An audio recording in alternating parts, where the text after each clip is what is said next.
പ്രിയപ്പെട്ടവരെ, 119 സങ്കീർത്തനത്തിൻ്റെ 130 വചനം ഇപ്രകാരം പറയുന്നു: അങ്ങയുടെ വചനത്തിൻ്റെ ചുരുളഴിയുമ്പോൾ പ്രകാശം പരക്കുന്നു, എളിയവർക്ക് അത് അറിവ് പകരുന്നു. കർത്താവിൻ്റെ വചനത്തിൻ്റെ ചുരുളുകൾ നമുക്ക് വേണ്ടി അഴിയപ്പെടുന്ന നിമിഷങ്ങളിലേക്ക് നമ്മൾ പ്രവേശിക്കുകയാണ്. വചന ശുശ്രൂഷയിലേക്ക് നമ്മൾ കടന്നു വരുന്നു.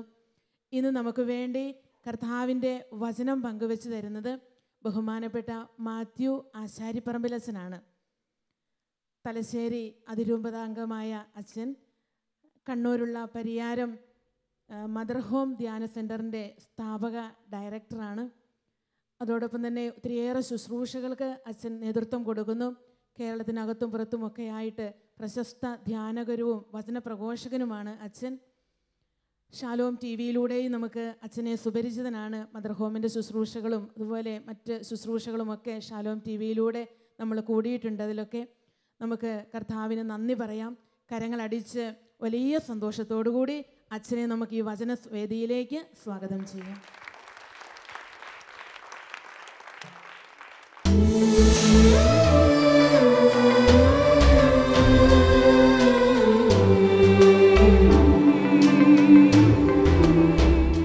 ഈ രാത്രിയിൽ ഒന്നിച്ചിരുന്ന് പ്രാർത്ഥിക്കാൻ ദൈവം നമ്മളെ തിരഞ്ഞെടുത്തതിന് ദൈവത്തോട് നന്ദി പറയാം. ഇതിൽ ചില ആളുകളുടെ മുഖമൊക്കെ എനിക്ക് പരിചയമുണ്ട്. അതുകൊണ്ട് തീർച്ചയായും വളരെ സന്തോഷത്തോടും തൃപ്തിയോടും കൂടി ഞാൻ നിൽക്കുന്നത്. ഇന്ന് എന്ത് വചനമാണ് നിങ്ങൾക്ക് പങ്കുവയ്ക്കേണ്ടത് എന്ന് ഞാൻ ആലോചിച്ചങ്ങ് പോന്നപ്പോൾ എൻ്റെ മനസ്സിലൂടെ കടന്നുപോയ കുറച്ച് ചിന്തകൾ നിങ്ങൾക്ക് ഞാൻ പങ്കുവയ്ക്കാം. പ്രത്യേകിച്ച് ഈ 2018 വളരെ മോശം വർഷമായിരുന്നു എല്ലാവരും പറയുന്നത്. നമ്മളാരും പ്രതീക്ഷിച്ചില്ല പ്രളയം ഉണ്ടാവുമെന്ന്. പ്രതീക്ഷിക്കാത്തതൊക്കെ സംഭവിച്ചു കഴിഞ്ഞ വർഷം. ഈ ദിവസങ്ങളിലൊക്കെ നമ്മുടെ നാട്ടിൽ നടക്കുന്ന കലഹങ്ങളും കോലാഹലങ്ങളും ബഹളങ്ങളും ഒക്കെ കാണുമ്പോഴേക്കും ഒരു മോശം വർഷം കടന്നുപോയല്ലോ എന്നും, അതുകൊണ്ട് തന്നെ ഈ വർഷം എല്ലാവരും ആശംസിച്ചത് നല്ല വർഷമാകട്ടെ എന്നാണ്. അത് happy Christmas, prosperous new year എന്ന് എല്ലാവരും ആശംസിച്ചത്. വളരെ നന്മകളുണ്ടാകുന്ന, വളരെ വിജയങ്ങളുണ്ടാകുന്ന, ഉയർച്ച ഉണ്ടാകുന്ന ഒരു വർഷം ഉണ്ടാകാൻ വേണ്ടിയാണ് നമ്മൾ ആഗ്രഹിച്ചത്. ഈ വർഷം എല്ലാം നല്ലതായി തീരട്ടെ എന്ന് നമുക്ക് പ്രാർത്ഥിക്കാം. അതുകൊണ്ട് ഞാൻ ഈ വചനം പങ്കുവയ്ക്കുമ്പോഴും നിങ്ങളിവിടെ ആയിരിക്കുമ്പോഴൊക്കെ ഞാൻ നിങ്ങൾക്കും ഈ ലോകം മുഴുവനും ആശംസിക്കുന്നത് നമുക്ക് ഈ വർഷം വളരെ നല്ല വർഷമാകട്ടെ എന്ന് ആഗ്രഹിക്കാം. അതിനുവേണ്ടി നമുക്കൊന്ന് പ്രാർത്ഥിക്കാം. കൈകൾ ഉയർത്താം.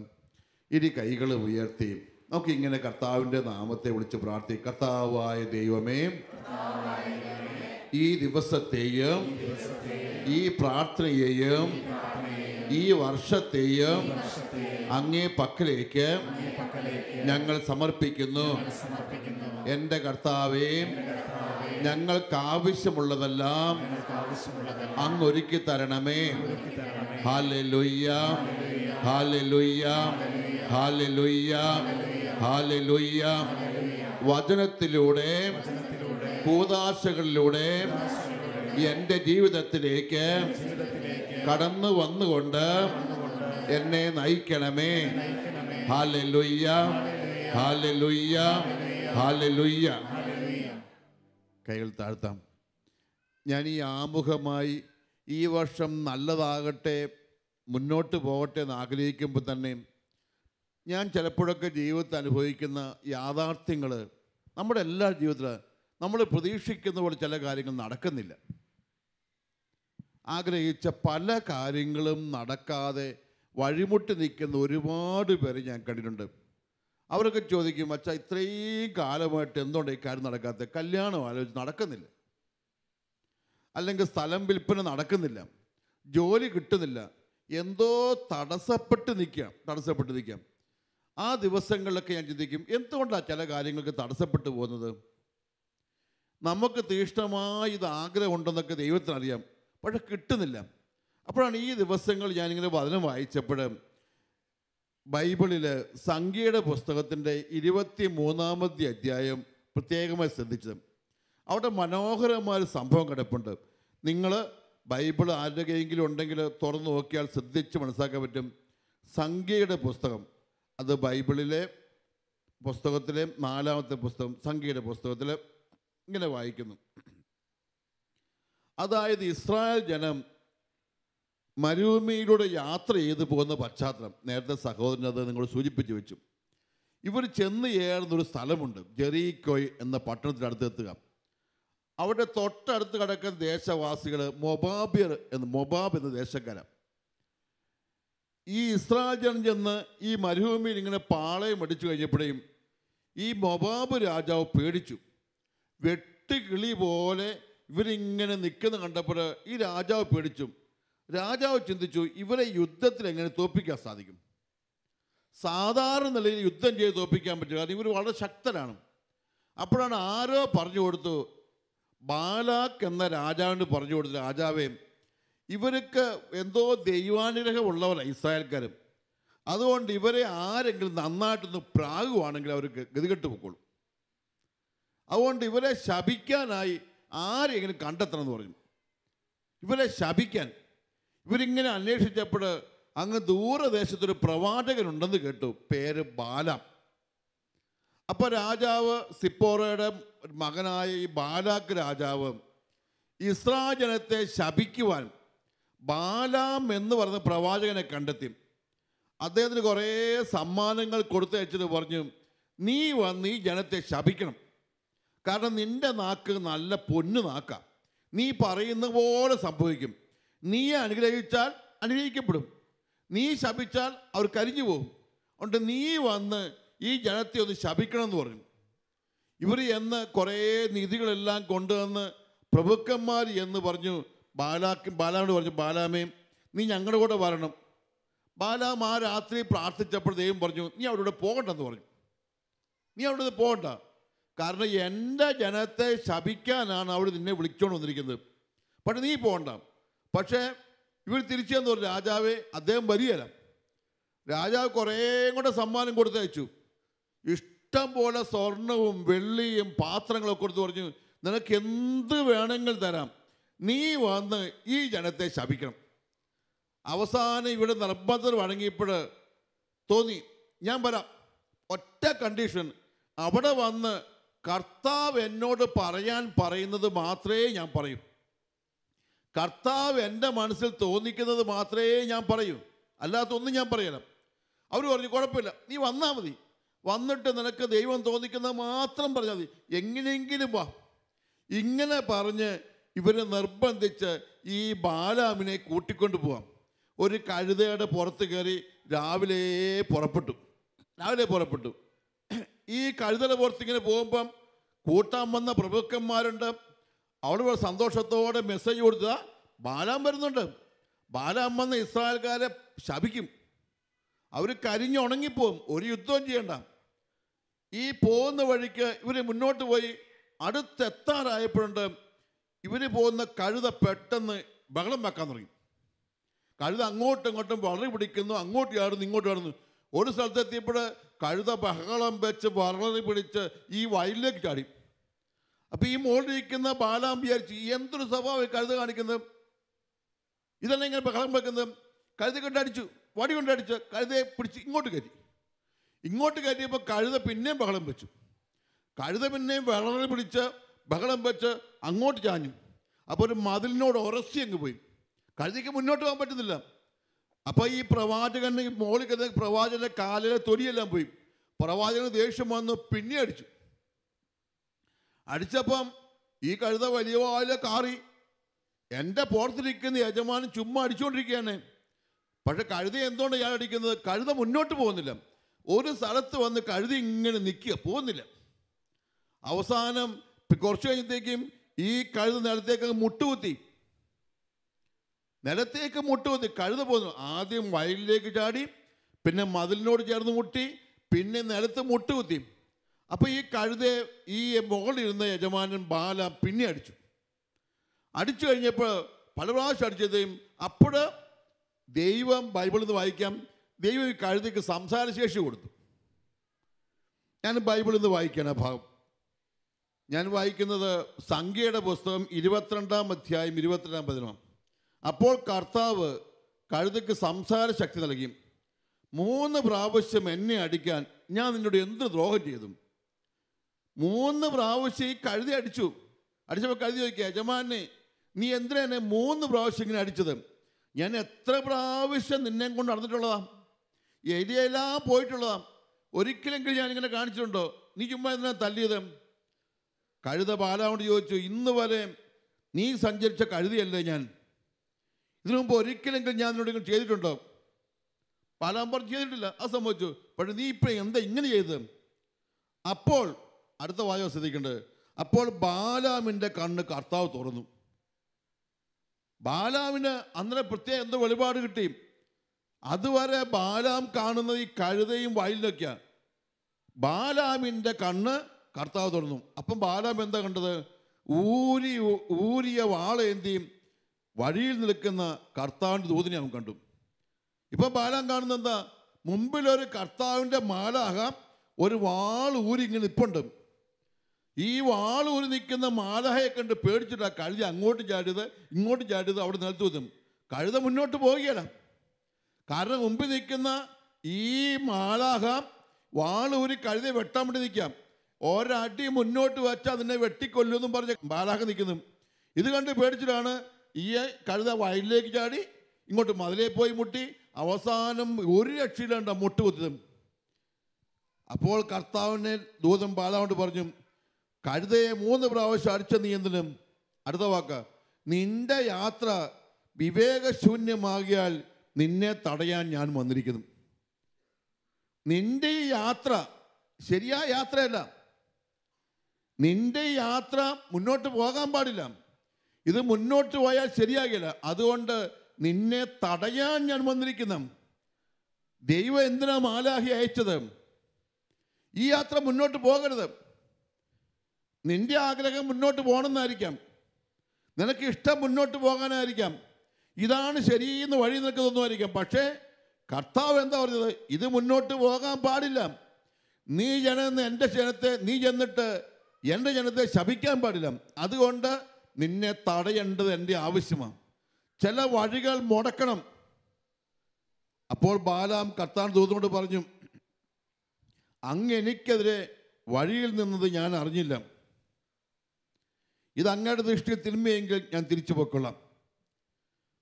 അതായത് അങ്ങാണ് മുമ്പിൽ നിൽക്കുന്നതെന്ന് എനിക്ക് തിരിച്ചറിയാൻ പറ്റിയില്ല. പ്രിയപ്പെട്ടവരെ ഓർക്കണം, കഴുതയ്ക്ക് മനസ്സിലായി മുമ്പിൽ നിൽക്കുന്ന കർത്താവാണെന്നും എല്ലാ ദർശനങ്ങളും വരങ്ങളുമുള്ള പ്രവാചകൻ അത് മനസ്സിലായില്ല.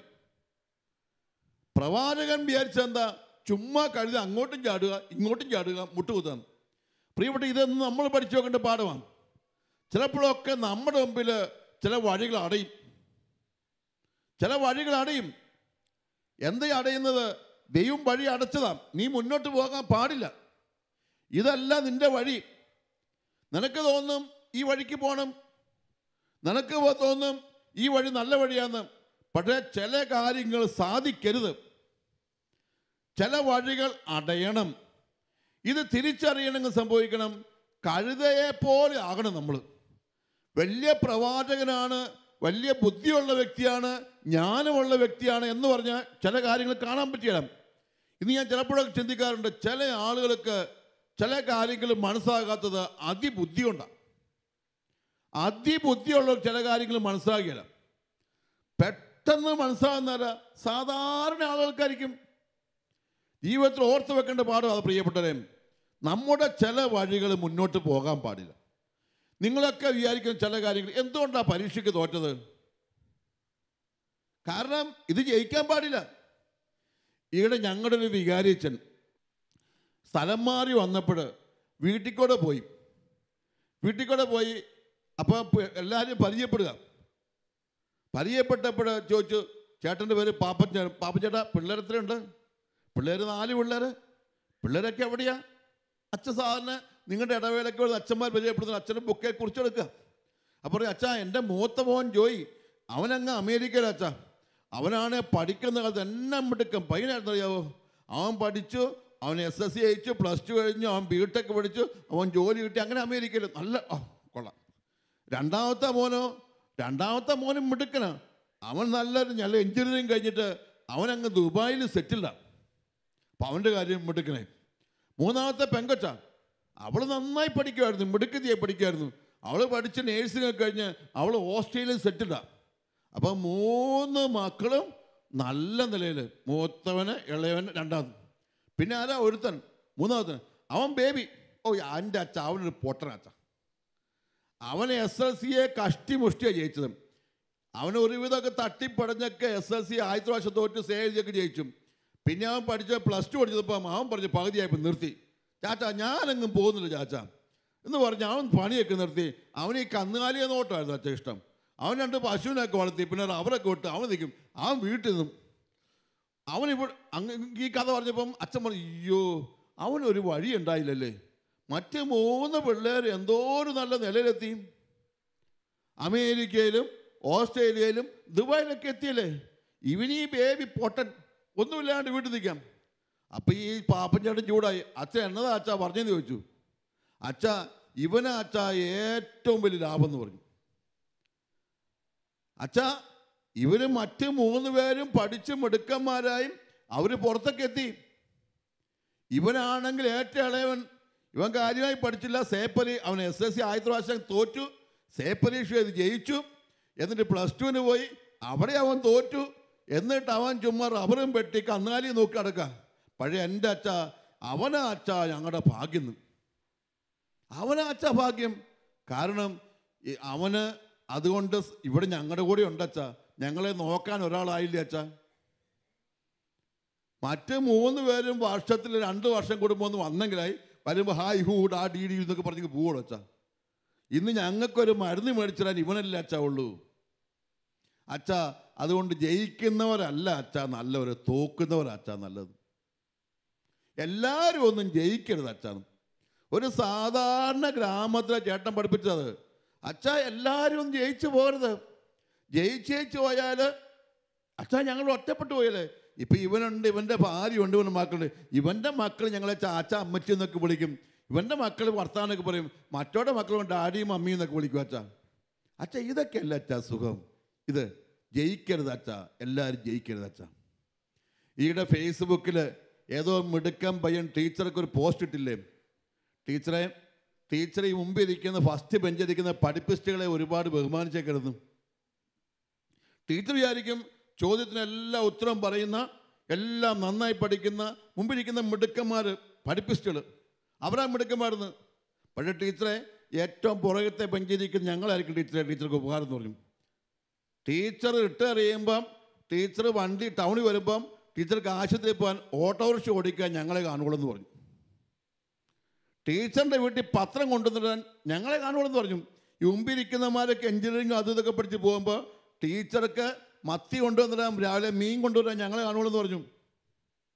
തോക്കുന്നവരൊക്കെ മണ്ടന്മാരല്ല. ടീച്ചറെ മുമ്പിരിക്കുന്നവർ പഠിച്ച് അരിയിലൊക്കെ പോകാതിരിക്കും, അവർ അമേരിക്കയിൽ പോകാതിരിക്കും, യൂറോപ്പിൽ പോകാതിരിക്കും, ഇംഗ്ലണ്ടിൽ പോകാതിരിക്കും. പക്ഷേ ടീച്ചർക്ക് ഒരു ഓട്ടോറിക്ഷ വിളിച്ചവരാൻ ടൗണിൽ ഓട്ടോറിക്ഷയൊക്കെ ഞാൻ കാണും ടീച്ചറെന്ന്. പ്രിയപ്പെട്ടവർ ഓർക്കണം, എല്ലായിടത്തും ജീവിതത്തിൽ വിജയങ്ങൾ എന്ന് പറയുന്ന മുന്നോട്ടുള്ള ഗമനങ്ങളെല്ലാം ചില തോൽവികളും കൂടിയാണ്. ചില വഴികൾ മുന്നോട്ട് പോകാൻ പാടില്ല, ചില വഴികൾ മുന്നോട്ട് ഒഴുകാൻ പാടില്ല. ഒഴുകിയാൽ പിന്നെ വിജയമില്ല. നിങ്ങളുടെയൊക്കെ ജീവിതത്തെ ഓർത്ത് നോക്കണം, എല്ലാം ശുഭകരമായി പോകുമ്പോഴല്ല, എല്ലാം വിജയിച്ചു എന്ന് പറയുന്ന നിമിഷമല്ല നിങ്ങൾ വിജയിക്കുന്നത്. മറിച്ച് ചില പരാജയങ്ങളുടെ മുമ്പിലാണ് നമ്മൾ വിജയിക്കുന്നത്. നമ്മൾ ഓർത്ത് നോക്കണം, ഇന്ന് നമ്മൾ ഈ കത്തുന്ന വൈദ്യുതി അടക്കം, നമ്മുടെ കേരളത്തിൽ എല്ലാ വീടുകളിലും വൈദ്യുതി അടക്കം, വൈദ്യുതിയൊക്കെ ഉണ്ടാകുന്നത് എങ്ങനെയാണ്? ഒരു പുഴ തടഞ്ഞു നിർത്തി അണക്കെട്ട് കെട്ടിയതുകൊണ്ടല്ലേ. ഇടുക്കി ഡാമിലെ വൈദ്യുതിയല്ലേ. പുഴ ഒഴുകാൻ പാടില്ല. അതുകൊണ്ട് ജീവിതത്തിൽ ചില വഴികളിലൂടെ മുന്നോട്ട് പോകാൻ പാടില്ല. അത് ദൈവം തടയും. ഈ തടയുന്നത് മനസ്സിലാക്കാൻ നമ്മുടെ ഭൗതിക ബുദ്ധി കൊണ്ട് മനസ്സിലാക്കാൻ പറ്റില്ല. ജീവിതത്തിൽ ചില ദുരന്തം ഉണ്ടാകുമ്പോൾ എന്തിനാ ഇങ്ങനെ സംഭവിച്ചത് ചോദിക്കുന്നത്. പക്ഷേ ദൈവം ആ വഴി തടഞ്ഞതാണ്. നേരത്തെ പറഞ്ഞ പാപ്പൻ ചേട്ടൻ്റെ 4 മക്കൾക്കും നല്ല മാർക്കും ജയിച്ചും കിട്ടുന്നെങ്കിൽ പാപ്പൻ ചേട്ടൻ പറഞ്ഞ പോലെ ഇന്ന് ഞാനിവിടെ ഒറ്റയ്ക്കായി പോയില്ല അച്ഛാ. ഒരുത്തനെങ്കിലും തോറ്റതുകൊണ്ടല്ല അച്ഛാ ഞങ്ങൾക്ക് വെള്ളം തരാൻ ഒരുത്തനുള്ളത്. അവൻ തോക്കേണ്ടത് ഒരു കുടുംബത്തിൻ്റെ ആവശ്യമാണ്. അവൻ ഈ അവസ്ഥയിൽ ഇവിടെ നിൽക്കേണ്ടത് ആ വീടിൻ്റെ ആവശ്യമാണ്. അതുകൊണ്ട് എല്ലാവരും മുന്നോട്ടൊഴുകുന്ന വലിയ പുഴകളാകാൻ പാടില്ല. ചില പുഴകൾ തടഞ്ഞു നിർത്തിയാൽ മാത്രമേ, അണക്കെട്ട് കെട്ടിയാൽ മാത്രമേ വൈദ്യുതി ഉണ്ടാകുകയുള്ളൂ. Hallelujah, hallelujah, hallelujah. എൻ്റെ സ്വന്തത്തിൽപ്പെട്ട ഒരു മോള്, അവൾ മംഗലാപുരത്ത് ഫാദർ മുള്ളേഴ്സ് ഹോസ്പിറ്റലിൽ BSc നേഴ്സിംഗ് പഠിക്കുന്നു. ആ ബാച്ചിൽ ഏറ്റവും മിടുക്കെത്തി. പഠനം കഴിഞ്ഞിറങ്ങിയപ്പോൾ അവളാണ് അവിടുത്തെ റാങ്ക്, ഫസ്റ്റ് റാങ്ക് ഹോൾഡർ. അപ്പോൾ അവൾ പറഞ്ഞു, അങ്കിളെ ഞാൻ ഇവിടെ തന്നെ IELTS, അന്നത്തെ കാലത്ത് അമേരിക്കയിൽ പോകുന്നൊരു കാലഘട്ടമായിരുന്നു എല്ലാവരും. അമേരിക്കയിൽ ഇപ്പോൾ RN എന്ന് പറഞ്ഞ പരീക്ഷ ചെയ്യണം, അതിന് CGFNS എന്ന് പറഞ്ഞ വേറെ പരീക്ഷ ചെയ്യണം, അതിന് ഇതിന് തന്നെ കോച്ചിങ്ങിന് പോവാം. കാരണം ആ ബാച്ച് ഏറ്റവും മിടുക്കത്തിയാണ്. പരീക്ഷ എഴുതി, അവളുടെ കൊടുത്ത 3-4 പിള്ളേരും കൂടെ പോയി എഴുതി. ഫസ്റ്റ് റാങ്കുകാരിയായതുകൊണ്ട് ഇവളാ മറ്റുള്ളവർക്ക് പറഞ്ഞു കൊടുത്തതും. ഇന്ന് പോയി പരീക്ഷ എഴുതി, റിസൾട്ട് വന്നപ്പം ഇവള് പറഞ്ഞു കൊടുത്ത് പഠിപ്പിച്ച് 2 പേര് ജയിച്ചു, ഇവള് തോറ്റു. ഒക്കെ ആകെ സങ്കടമായി. ഞാൻ പറഞ്ഞു, ആദ്യത്തെ പ്രാവശ്യം ആയതുകൊണ്ടല്ലേ, സാരമില്ല, ഒന്നും കൂടെ എഴുതി. 2ാം പ്രാവശ്യം അവൾ എഴുതി, വേറെ 3-4 പിള്ളേരും കൂടെ എഴുതി. ഈ പൊട്ടികളും മണ്ടികളുമായിട്ടുള്ളത് ഇവള് പറഞ്ഞു കൊടുത്ത് പഠിപ്പിച്ചൊരുക്കി ഇവളും കൂടെ കൊണ്ട് പരീക്ഷ എഴുതിപ്പിച്ച. റിസൾട്ട് വന്നപ്പം ഇവളുടെ കൂടെ എഴുതിയ 3 പേര് ജയിച്ചു, ഇവള് തോറ്റു. അപ്പോൾ അവൾക്ക് പിന്നെയും സങ്കടമായി. അയ്യോ, ഞാനാ റാങ്ക് ഹോൾഡർ, എന്നിട്ട് എന്തേ ഞാനിങ്ങനെ തോറ്റു പോകുന്നത്.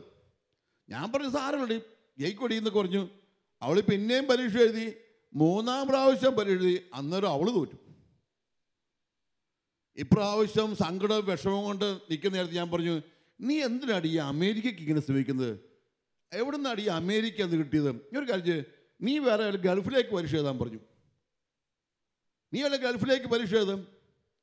അവൾ പറഞ്ഞു, ഇല്ല, എനിക്ക് അമേരിക്കയിൽ പോകണം, അമേരിക്കയിൽ പോകണം, അമേരിക്കയിൽ പോകണം. ഞാൻ പറഞ്ഞു, അമേരിക്കയിൽ പോകാൻ പറ്റുമെങ്കിൽ നല്ല കാര്യം, പക്ഷേ നീ ഗൾഫിലേക്ക് എഴുത്. ഏതായാലും ആ കാലഘട്ടങ്ങളിൽ അവൾ ഗൾഫിലേക്കുള്ള ഹാദ് എക്സാം എഴുതിയപ്പോഴേ ജയിച്ചു, ഏറ്റവും നല്ല ജയിച്ചു.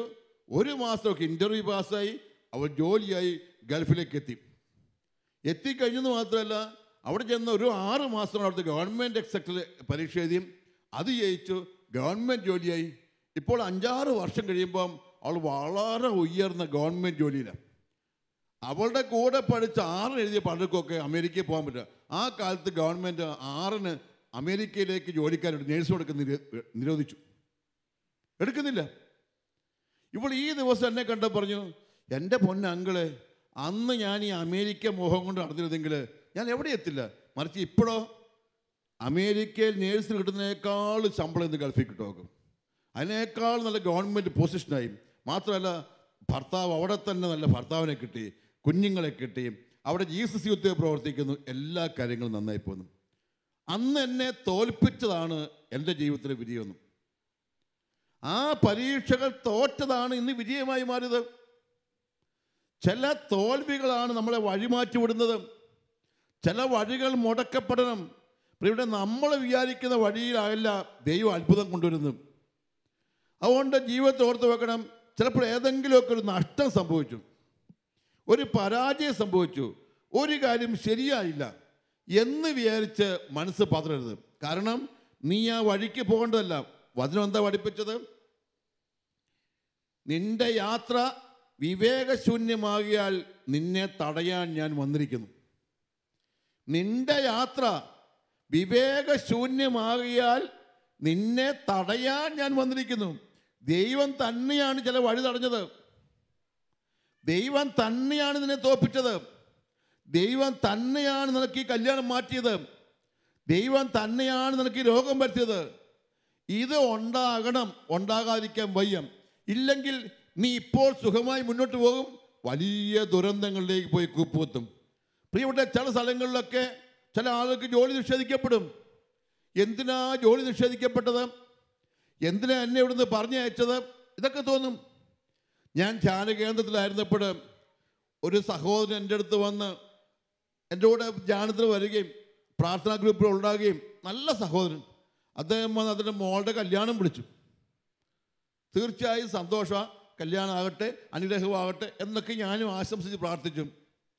ഞാൻ ചോദിച്ചു, എന്നാ കല്യാണം? ഒരു ഡേറ്റ് പറഞ്ഞു. അച്ഛാ 2 മാസം കഴിഞ്ഞ് ഇന്ന ഡേറ്റാണ്, ഒത്തുകല്യാണത്തെ അച്ഛൻ പറഞ്ഞു. അച്ഛാ ഞാൻ പറഞ്ഞു, നോക്കട്ടെ, വരാൻ പറ്റുമോ നോക്കട്ടെ, മോളുടെ അല്ലേ. വളരെ സന്തോഷകരമായി തന്നെ സ്വീകരിച്ചു. പക്ഷേ ആ കല്യാണം അടുത്ത നാളുകളിൽ ഒരാഴ്ച മാത്രം നീക്കിക്കുമ്പോൾ അയാൾ ഒരു ദിവസം എൻ്റെ അടുത്ത് വന്നു, ആകെ വിഷമിച്ച്, ആകെ പ്രയാസപ്പെട്ട്, സങ്കടപ്പെട്ട്. ഞാൻ ചോദിച്ചു, എന്നാ പറ്റി വിഷമം? അയാൾ പറഞ്ഞു, അച്ഛാ കല്യാണം മാറിപ്പോയി അച്ഛാ, കല്യാണം മാറിപ്പോയി. കല്യാണം മാറിപ്പോയതല്ല അച്ഛാ വിഷമം, അതിനേക്കാൾ വിഷമം ഇതാരോ പാര വെച്ചതാ. കല്യാണം ആരോ പറഞ്ഞു, എൻ്റെ പെണ്ണിനെക്കുറിച്ച് എന്തോ മോശം കാര്യം ആ ചെറുക്കൻ വീട്ടുകാർ ആരോ പറഞ്ഞു വെച്ചും, അതുകൊണ്ട് അവർ കല്യാണം വേണ്ടെന്ന് വിളിച്ചു പറഞ്ഞു. ഇയാളിങ്ങനെ പറയാം, അവർ വിളിച്ചു പറഞ്ഞു അച്ഛാ കല്യാണം വേണ്ടെന്ന്. ഞാൻ ചോദിച്ചു, അവർ വിളിച്ചു പറയാൻ കാരണം ആരെങ്കിലും പറഞ്ഞാണോ വെച്ചാൽ അനാവശ്യം കല്യാണം?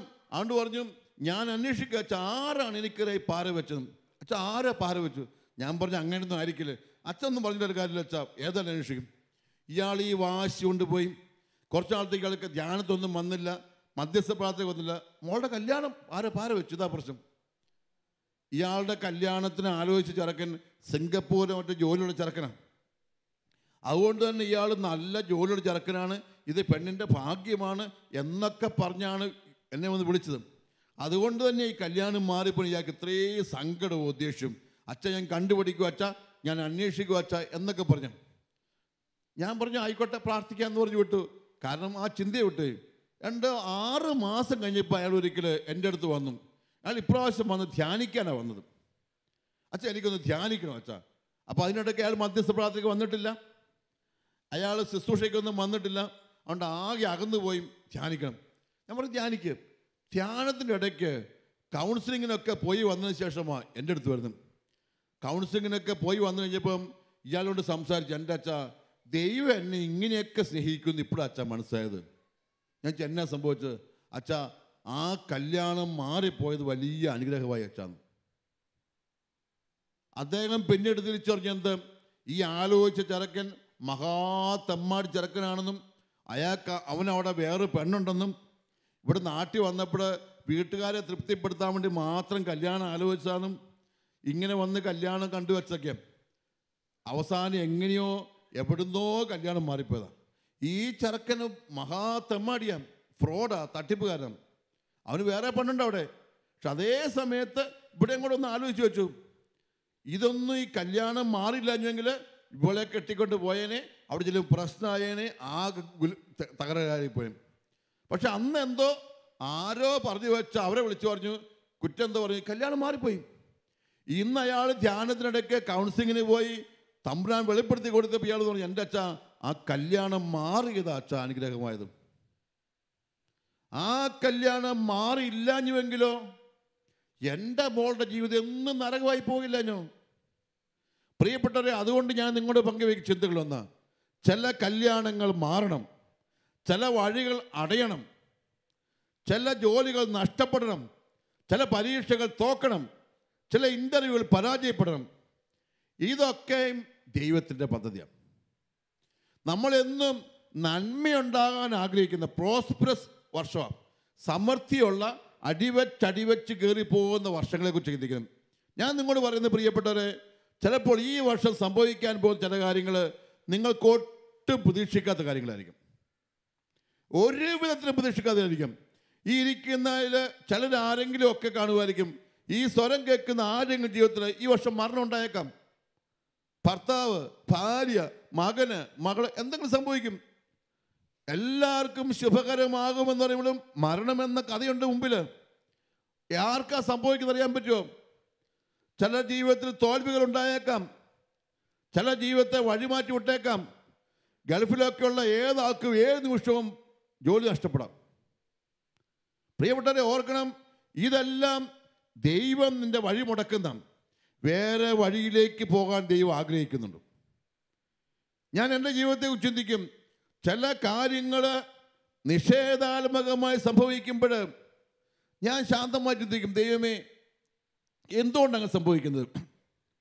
2 കാരണങ്ങൾ കൊണ്ടാണ് സംഭവിക്കുന്നത് ഞാൻ ചിന്തിക്കും.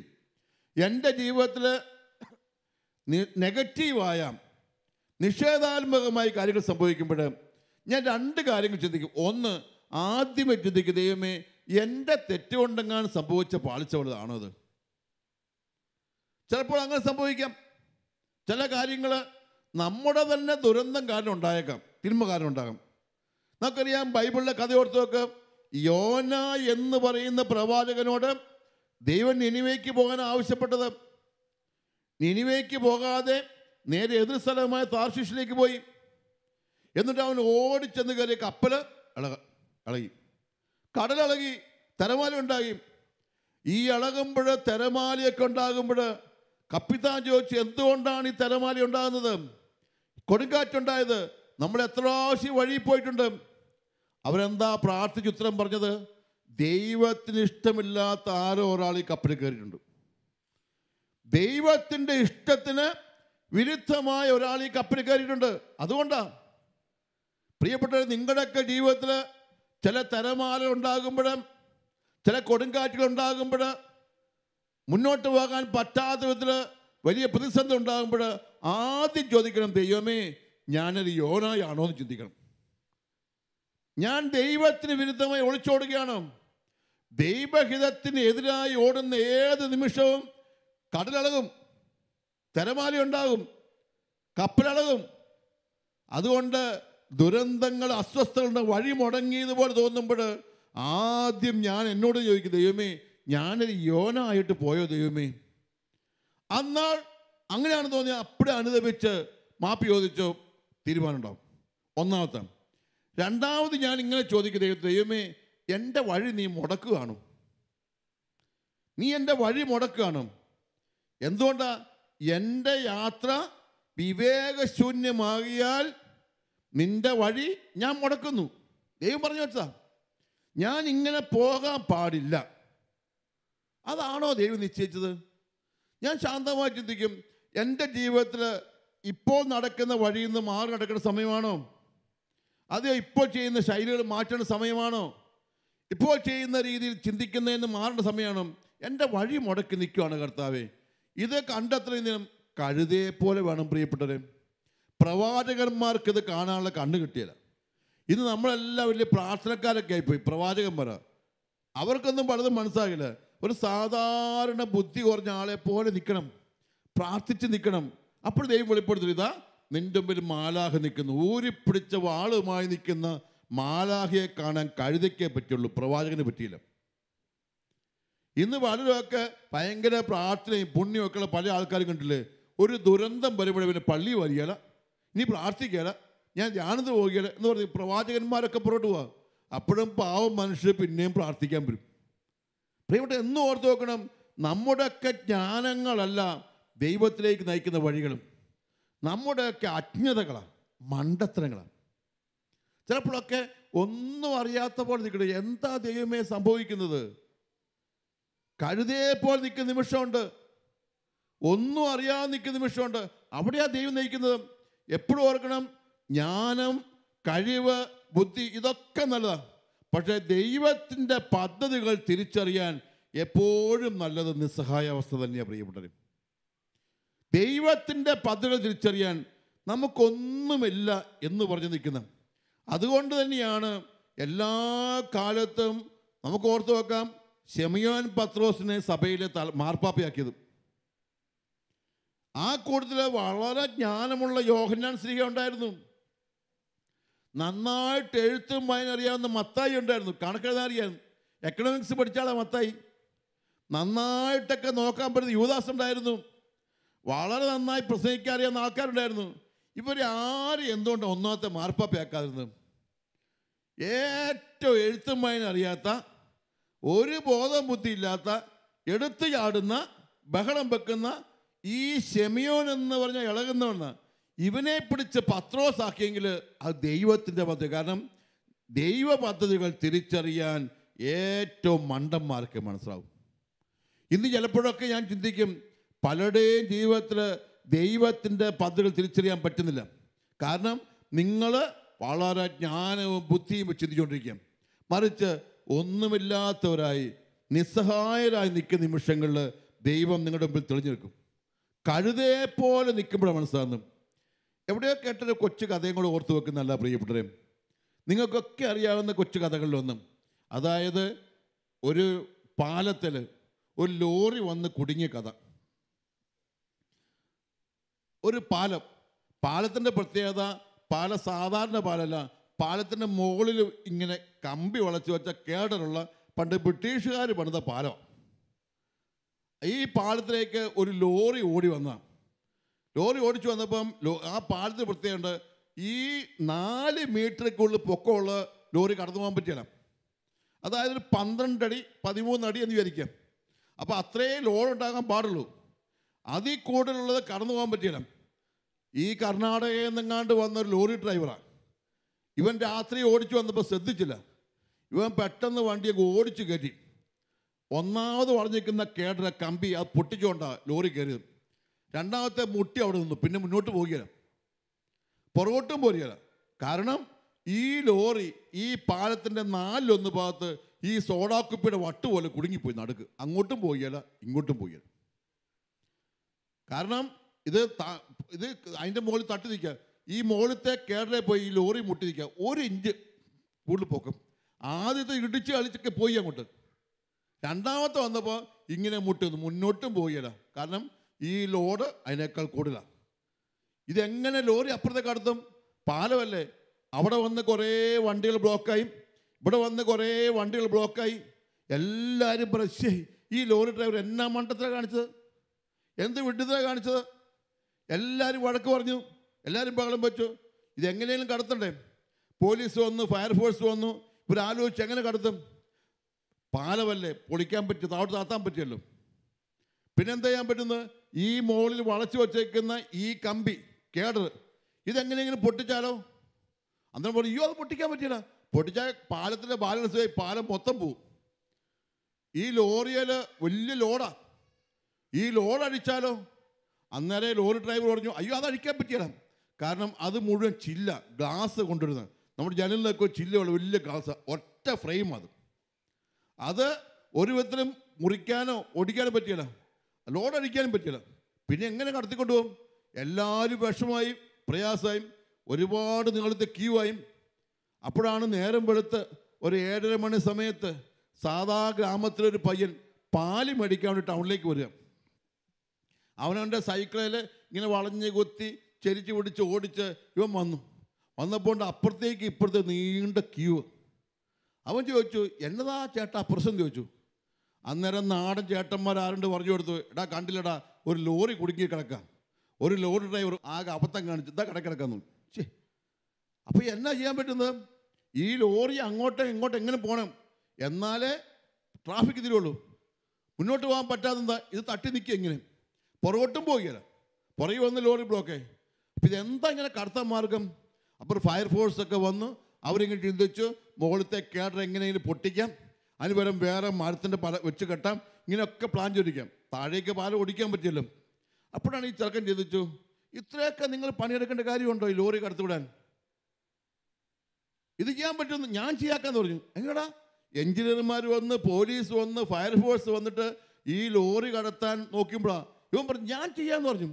ഇവൻ പതുക്കെ സൈക്കിൾ അവിടെ വെച്ചിട്ട് ഇവൻ പതുക്കെ ലോറി എടുത്തു വന്നു. ഇവൻ ലോറിയെ മൊത്തം ഒന്ന് നോക്കി. അവൻ പറഞ്ഞു ഇപ്പം ഞാൻ ശരിയാക്കി തരും. ഇപ്പം ഇവൻ അങ്ങോട്ട് മാറി ഒരു ചെറിയ ഈർക്കിലി കമ്പെടുത്ത് വന്നിട്ട് ഈ ലോറിയുടെ 6 ടയറിൻ്റെ കാറ്റ് കുത്തി. ഈ ടയറിൻ്റെ കാറ്റ് കുത്തിയ സംബന്ധിച്ച് ലോറി ഒന്ന് ഇരുന്നു. അപ്പം ഈ തട്ടി നിൽക്കുന്ന ഒഴിവായി. അവൻ ലോറി ഡ്രൈവറോട് പറഞ്ഞു, ചേട്ടാ ഓടിച്ചുകൊണ്ട് നോക്കാൻ പറഞ്ഞു. അപ്പുറത്തെ പിന്നെ കാറ്റടിച്ചാൽ പോരെ. ആ പൊങ്ങി നിൽക്കുന്ന ഈ ഉയർന്നു നിൽക്കുന്ന ഈ ലോറിയുടെ കാറ്റ് കുത്തിയപ്പോഴേയും ലോറി ഒന്ന് താന്നു. ഇത്രേ ആവശ്യമുള്ളൂ. പ്രിയപ്പെട്ട എഞ്ചിനീയർമാരുടെ ബുദ്ധിയൊന്നും ആവശ്യമില്ല. സാധാരണ ഒരു 7ാം ക്ലാസ്സുകാരൻ്റെ പയ്യൻ്റെ ബുദ്ധി മതിയായിരുന്നു ആ ട്രാഫിക് തീർക്കാൻ. നമ്മളൊക്കെ പലപ്പോഴും ഓർത്ത് നോക്കണം, നമ്മുടെ വലിയ ചിന്തകളിലൂടെയല്ല ദൈവം പ്രവർത്തിക്കുന്നത്. ചിലപ്പോഴൊക്കെ അക്ഷരാർത്ഥത്തിൽ മണ്ടനായി നിൽക്കണം. നിങ്ങൾക്കും എനിക്കും അറിയാം, എല്ലാ വൈദികരുടെ മധ്യസ്ഥനായ ജോൺ മരിയ വിയാനി പുണ്യവാനെക്കുറിച്ച്. സെമിനാരി പഠിക്കുന്ന കാലത്ത് എല്ലാ പരീക്ഷയിലും തോറ്റു, ഒറ്റ പരീക്ഷ ജയിച്ചില്ല. അവസാനം ഞങ്ങളൊക്കെ പഠിക്കുന്ന അവസാന കാലഘട്ടങ്ങളിൽ വല്ലാത്തൊരു പരീക്ഷയുണ്ട്. പഠിച്ച എല്ലാ വിഷയം കൂട്ടി ചോദ്യം. സെമിനാറിലൊക്കെ പഠിക്കുന്ന ഇപ്പോഴത്തെ കാലത്ത് ഒരുപാട് പരീക്ഷയുണ്ട്. 1000 പരീക്ഷകൾ എഴുതി അയക്കണം ഞങ്ങളൊക്കെ പഠിക്കുന്ന കാലത്ത്. ഈ നിങ്ങൾ കാണുന്ന എല്ലാ അച്ഛന്മാരും ഒരുപാട് പരീക്ഷ എഴുതി ജയിച്ച് ജ്ഞാനമുള്ളവർ തന്നെയാണ്. ഈ പരീക്ഷ ജയിക്കണം. അവസാനം ഞങ്ങൾ നേരിട്ട് ചോദിച്ചിട്ട് ഓറൽ എന്ന് ഞങ്ങൾ പറയും, ചോദിച്ച് ഈ ചോദ്യോത്തരം പറയും. ഈ ജോൺ മരിയ വിയാനിയുടെ അവസാനത്തെ പരീക്ഷയ്ക്ക് എല്ലാ ചോദ്യത്തിനും തെറ്റിച്ച് ഉത്തരം പറഞ്ഞു. വട്ടപൂജ്യം, മണ്ടൻ. അവസാനം പഠിപ്പിച്ച പ്രൊഫസർമാർ പറഞ്ഞു, ഇവനോട് ആരെങ്കിലും ചോദിച്ചു ഉത്തരം പറയാൻ പറ്റില്ല, അതുകൊണ്ട് ഇവനെ സെമിനാരിൽ പറഞ്ഞു വെച്ചേക്കും, പട്ടം കൊടുക്കണ്ട. അപ്പോഴും ആ സെമിനാരിൽ പഠിപ്പിക്കുന്ന ഒരച്ഛൻ പറഞ്ഞു, ഇവൻ പഠിച്ചിട്ട് പരീക്ഷയൊന്നും ജയിക്കില്ല പൊട്ടണ, പക്ഷെ ഇവൻ നന്നായി കൊന്തയില്ലും, പ്രാർത്ഥിക്കാൻ അറിയാം, വേറെ ഒന്നും വേണ്ട. അങ്ങനെ അവർ അവസാനം തീരുമാനിച്ചു, എന്തു ആട്ടെ ഏതെങ്കിലും പൊത്തിയില്ലാത്ത ആദിവാസിയുടെ അടയ്ക്കാൻ കൊണ്ടിട്ടാ ഇവനെ, ബോധം ബുദ്ധിയുള്ള ടൗണിൽ നിർത്താൻ പറ്റിയിരുന്നല്ലേ ഉള്ളൂ. അതുകൊണ്ട് ഒരു പൊട്ടൽപ്പിത്തുള്ള ആൾക്കാരുടെ അങ്ങനെ എല്ലാ പരീക്ഷയും തോറ്റ് ഒന്നിനും ഉത്തരം പറയാൻ പറ്റാത്ത ഈ ജോൺ മരിയ വിയാനി എന്ന ഷമ്മാസിനെയാണ് അവസാനം കൊന്ത അറിയാമല്ലോ, കൊന്ത എല്ലിക്കോളുമല്ലോ എന്ന് വിചാരിച്ച് അച്ഛനാക്കിയത്. അച്ഛനായിക്കഴിഞ്ഞ് ഇദ്ദേഹത്തെ എവിടെ വിടുമെന്ന് അവരാലോചിച്ചു. നല്ല പള്ളിക്കൂടൊന്നും വിടാൻ പറ്റില്ല. ഇപ്പോഴത്തെ ആൾക്കാർക്കാണെങ്കിൽ ഭയങ്കര ബുദ്ധി, അന്നത്തെ കാലത്ത് ഭയങ്കര ബുദ്ധിയാണ്, തിരിച്ചും മറിച്ച് ചോദിച്ചു. അതുകൊണ്ട് ആളുകളൊന്നും പള്ളി വരാത്ത മുഴുവൻ കള്ളുകുടിയന്മാരും തെമ്മാടികളും ബോധമുള്ള ഒറ്റ ഒന്നുപോലും ഇല്ലാത്ത ഒരു കൊച്ചു കുഗ്രാമത്തിലേക്കും, അവിടെ പള്ളി തുറന്നിട്ട് തന്നെ 10-12 വർഷമായി, എന്നാൽ അവിടെ എല്ലാം തെമ്മാടികളാണ്. എന്നാൽ ഇതിയാനെ അവിടെ പോയി കൊണ്ടിട്ടേക്കാം എന്ന് വെച്ച് അങ്ങനെ വിട്ടു. ആർസ് എന്ന കൊച്ചു ഗ്രാമത്തിലേക്ക് അവിടെ ചെന്ന് ആ മനുഷ്യൻ അവിടെ പോയിരുന്നു. അറിയാവുന്ന 2 കാര്യങ്ങളാണ്. ഒന്ന് കൊന്തയെല്ലാം അറിയാം, 2 കുർബാന പുസ്തകം നോക്കി കുർബാനയെല്ലാം അറിയാം. ഇത് രണ്ടും ചെയ്തു. പിന്നെ ബാക്കിയുള്ള സമയം കുമ്പസാരക്കൂട്ടിയിരുന്നു. ആളുകൾ വരുമ്പോൾ കുമ്പസാരക്കൂട്ടിന്ന് പ്രാർത്ഥിച്ചു, ഉപദേശിച്ചു, കുമ്പസാരം കൊടുത്തു. പ്രിയപ്പെട്ടവരെ, ഈ മനുഷ്യൻ അവിടെ ജീവിച്ചിരുന്ന കാലത്ത് തന്നെ അനേകം ആളുകൾ വരാൻ തുടങ്ങി, പ്രസംഗത്തിന് കേൾക്കാൻ വരാൻ തുടങ്ങി, കുർബാന പങ്കെടുക്കാൻ വരാൻ തുടങ്ങി, കുമ്പസാരത്തിന് വരാൻ തുടങ്ങി. ഇങ്ങനെ അവിടെ തന്നെ ജീവിച്ച് അവിടെ തന്നെ മരിച്ചു. 44 വർഷം ജീവിച്ചു. അദ്ദേഹമാണ് ലോകത്തെമ്പാടുമുള്ള എല്ലാ അച്ഛന്മാരുടെയും മധ്യസ്ഥൻ. റാങ്ക് ഹോൾഡർ അല്ല അദ്ദേഹം, പരീക്ഷയ്ക്ക് ജയിച്ച ആളല്ല, മറിച്ച് എല്ലാത്തിനും തോറ്റവൻ. അതായത് ദൈവത്തിൻ്റെ പ്രകാശം കടന്നു വരുന്ന ചില വഴികളൊക്കെ വളരെ ദുർബല. പ്രിയപ്പെട്ടവരെ, നിങ്ങളൊക്കെ ഓർത്ത് നോക്കണം. ചിലപ്പോൾ നിങ്ങളുടെ ഇടവകയിലും നിങ്ങളുടെ ഗ്രാമത്തിലുമൊക്കെയുള്ള ചില പ്രാർത്ഥനാ ഗ്രൂപ്പിൽ നല്ല ചേട്ടന്മാർ കാണും, പാവം മനുഷ്യർ, ഇംഗ്ലീഷ് ഒന്നും അറിയാൻ വയ്യ, പക്ഷേ അവരൊക്കെ ഇതിലൂടെ ദൈവം എന്തോ ഒരു സന്ദേശമാണ് നൽകുക. ദൈവത്തിൻ്റെ സ്വരം എത്ര വ്യക്തമായിട്ട് അവർ പഠിപ്പിക്കുക. കാരണം പ്രവാചകന്മാർക്ക് കാണാൻ പറ്റാത്തതെല്ലാം കഴുതയ്ക്ക് കാണാൻ പറ്റും. ജീവിതത്തിലൊക്കെ പഠിച്ചു വെക്കണം പ്രിയപ്പെട്ടത്. നിങ്ങളുടെയൊക്കെ ജീവിതത്തിൽ എപ്പോഴൊക്കെ നിങ്ങളെ ആരെങ്കിലും കഴുതാന്നൊക്കെ വിളിക്കുകയും നിങ്ങൾ മണ്ടനും പൊട്ടനുമാണെന്ന് പറയുകയും ചെയ്ത് വെക്കുമ്പോൾ നിങ്ങൾ ഓർത്തോണം, നിങ്ങളുടെ കണ്ണുകൾ കുറേ കൂടി പ്രകാശം കിട്ടാൻ തുടങ്ങി. ജ്ഞാനത്തിൻ്റെ വഴികളിലൂടെ അല്ല ദൈവം കടന്നു വരുന്നത്, മറിച്ച് ഈ ബുദ്ധിശൂന്യതയുടെ വഴികളിലൂടെ ദൈവം കടന്നു വന്നു വരുമായിരിക്കും. ഞാനൊക്കെ ഈ ധ്യാനാനുഭവത്തിൽ കണ്ടേക്കുന്ന ഒരുപാട് നല്ല കൗൺസിലേഴ്സ് ഉണ്ട്, നല്ല ശുശ്രൂഷകരുണ്ട്. അവരെ കണ്ട് ഞാനൊക്കെ ചെന്ന് പ്രാർത്ഥിക്കാനിരിക്കുന്ന ചില സഹോദരന്മാരുണ്ട്. ഞാൻ അത്ഭുതത്തിൽ ഓർക്കാറുണ്ട്. വെറും 3ാം ക്ലാസ് വിദ്യാഭ്യാസമുള്ള ആളും അല്ലെ 8ാം ക്ലാസ് വിദ്യാഭ്യാസമുള്ള ആളൊക്കെ ഇരുന്ന് ഇങ്ങനെ സന്ദേശം നൽകുമ്പോൾ ഞാൻ ചിന്തിക്കാറുണ്ട്, ദൈവം ഇത് എവിടെ നിന്ന് കിട്ടും ഈ മനുഷ്യനും. എൻ്റെ കൂടെ ശുശ്രൂഷയ്ക്ക് ഒരു നല്ല സഹോദരനുണ്ട്, 8ാം ക്ലാസ് വിദ്യാഭ്യാസമുള്ളൂ. അതേ എൻ്റെ കൂടെ 3-4 രാജ്യങ്ങളിൽ വിദേശത്ത് വന്നിട്ടുണ്ട്. കൗൺസിലിങ്ങിന് പോയിരിക്കുന്ന ആളുകൾ ചെന്നിരിക്കുമ്പോൾ ഈ ബ്രദർ പ്രാർത്ഥിച്ചിട്ട് സന്ദേശങ്ങൾ പറയുമ്പോൾ ഞാൻ പോയി ചെട്ടിയിട്ടുണ്ട്. ഇതെങ്ങനെ കിട്ടുന്നു ഈ മനുഷ്യന്? ദൈവം കൊടുക്കുകയാണ്, ദൈവം കൊടുക്കുകയാണ്. നമ്മുടെ സർട്ടിഫിക്കറ്റുകളും നമ്മുടെ എക്സ്പീരിയൻസ് സർട്ടിഫിക്കറ്റുകളും ഒന്നും വിജയിക്കാത്തടത്ത് ഓരോ അറിവും ബുദ്ധിയില്ലാത്ത ഈ മനുഷ്യരുന്ന് ഇങ്ങനെ ദൈവം വെളിപ്പെടുത്തു പറയുമ്പോൾ ഞാൻ ഓർക്കും, ദൈവം തന്നിരിക്കുന്ന ഉപകരണങ്ങൾ കണ്ടു. അതുകൊണ്ട് വീണ്ടും ഞാൻ പറയും, പ്രവാചകന്മാർക്ക് കാണാൻ പറ്റാത്തത് കഴുതയ്ക്ക് കാണാൻ പറ്റും. നിങ്ങളുടെയൊക്കെ ജീവിതത്തിൽ ചില കാര്യങ്ങൾ തിരിച്ചറിയണമെങ്കിൽ നമ്മൾ വെറും സാധാരണക്കാരെ പോലെ നിൽക്കണം പ്രിയപ്പെട്ടവരെ. വെറും സാധാരണക്കാരെ പോലെ നിൽക്കണം. ചില കാര്യങ്ങൾ സംഭവിക്കുന്നത് അത് ദൈവത്തിൻ്റെ പദ്ധതിയാണെന്ന് തിരിച്ചറിയണമെങ്കിൽ സാധാരണ ബുദ്ധിയിലേക്ക് താഴണം. സാധാരണ ബുദ്ധിയിലേക്ക് ഈ തോൽക്കുമ്പോൾ ഇത് ദൈവമേ നിൻ്റെ പദ്ധതിയാകാം എന്നാ ഞാൻ സ്വീകരിക്കേണ്ടത്. ഈ കല്യാണം മാറിപ്പോയത്, ഈ ജോലി നഷ്ടപ്പെട്ടത്, അല്ലെങ്കിൽ ഈ ഒരു രോഗം വന്നത്, ഈ ഒരു ദുരന്തം വന്നത്, ഇതൊന്നും ആകസ്മികമല്ല. ദൈവം എൻ്റെ മുമ്പിൽ നിൽക്കുക. ചിലപ്പോഴൊക്കെ നമ്മളൊക്കെ ബാലാമിനെ പോലെ പോകുമ്പോൾ, നമ്മുടെ കഴുതകളൊക്കെ മുട്ടുകുത്തുമ്പോൾ, നമ്മുടെ പദ്ധതികളൊക്കെ തകരുമ്പോഴത്തോളം ഊരിപ്പിടിച്ച വാളുമായി മുമ്പിൽ മാലാഖ നിൽപ്പുണ്ട്. വഴിമുടക്കിയതാ.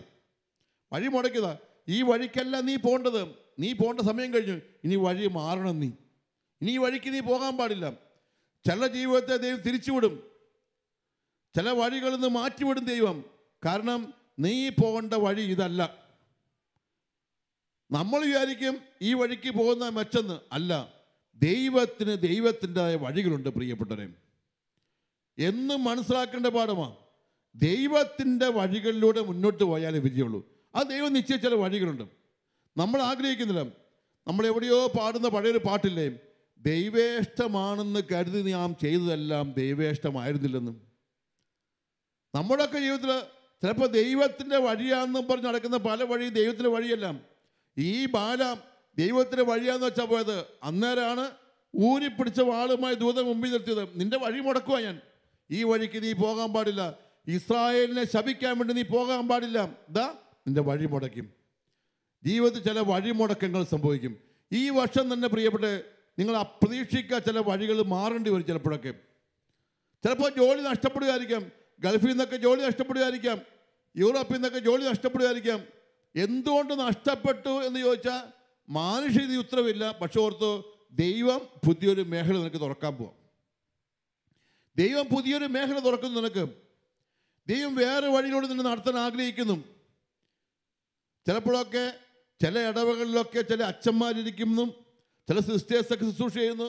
3-4 വർഷം കഴിഞ്ഞ് സ്ഥലമാറ്റം കൊടുക്കും. അപ്പോൾ ചില ആൾക്കാരൊക്കെ ചെന്ന് ഈ അച്ഛനെ മാറ്റരുത്, നല്ല അച്ഛന എന്നൊക്കെ പറഞ്ഞ് ഇടവേന്നൊക്കെ ചെല്ലും. ഒരിക്കലും അങ്ങനെ ചെന്നപ്പോൾ ഒരു ഇടവേള അച്ഛൻ 5-6 വർഷം ജോലി ചെയ്ത് പള്ളി വിളിച്ച് നല്ല അച്ഛനും ചെന്നപ്പോൾ ഈ അച്ഛനെ ഒരു കാരണവശാലും മാറ്റരുത്, ഈ അച്ഛൻ നല്ല അച്ഛന ഞങ്ങൾക്ക് വേണമെന്ന് പറഞ്ഞപ്പോൾ ഒരു കുറേ വണ്ടിക്കാളുകൾ തലശ്ശേരി ബിഷപ്പ് ചെന്നപ്പോൾ അന്ന് വലിയ പിതാവ് വള്ളപ്പള്ളി പിതാവ് പറഞ്ഞു, എൻ്റെ മക്കളെ നിങ്ങൾ വന്ന് എനിക്ക് ഭയങ്കര ഇഷ്ടമായി. എനിക്ക് അച്ഛൻ ഇത്രയും ഇഷ്ടമാണല്ലോ, നല്ല ഇഷ്ടമാണ്, അച്ഛൻ നല്ല അച്ഛനാണ്, നല്ല അച്ഛനാണ്, അതുകൊണ്ട് തന്നെയാണ് മാറ്റിയെന്ന് പറഞ്ഞു. ഈ അച്ഛനെ മറ്റിടവക്കാർക്കും ആവശ്യമുണ്ടെന്ന് പറഞ്ഞു. നിങ്ങളുടെ സ്വാർത്ഥതയാണ് നിങ്ങൾക്ക് തന്നെ വേണമെന്ന് പറയുന്നത്. ഈ അച്ഛനെ ആ ഇടവകയ്ക്കും ആവശ്യമുണ്ട്, അതുകൊണ്ടാണ് മാറ്റിയത്. നിങ്ങൾ വിചാരിക്കുക നിങ്ങളുടെ സ്വാർത്ഥം കൊണ്ട് അച്ഛൻ ഇവിടെ തന്നെ ഇരിക്കണമെന്ന്. അത് അച്ഛനോട് കാണിക്കുന്ന മണ്ടത്തരമല്ലേ? അച്ഛന് പുതിയ പ്രവർത്തന മേഖല, പുതിയ ജീവിത വിജയം, ഇതൊക്കെ ഉണ്ടാകണ്ടേ? അതായത് വഴി മാറേണ്ട ചില നിമിഷങ്ങളുണ്ട്, ചില വഴികളിൽ നിന്ന് മാറി നടക്കേണ്ട ചില കാലഘട്ടങ്ങളുണ്ട്. അത് തിരിച്ചറിയണം. എല്ലാം ശുഭമായി പോകാനും ഒറ്റ ട്രാക്കിൽ പോകാനും വേണ്ടി ആഗ്രഹിച്ചേക്കരുത്. യാക്കോബിന് 12 മക്കൾ. ഈ 12 മക്കളിൽ ഏറ്റവും മിടുക്കനായവൻ ജോസഫ്. മറ്റ് 11 പേർക്ക് ഇവന് അസൂയ തോന്നി. ഇവനെ കൊല്ലാൻ തീരുമാനിച്ചപ്പോൾ ഇവനെ കൊണ്ടേ പൊട്ടക്കിണറ്റി ഉന്തിത്തള്ളിയിട്ടു.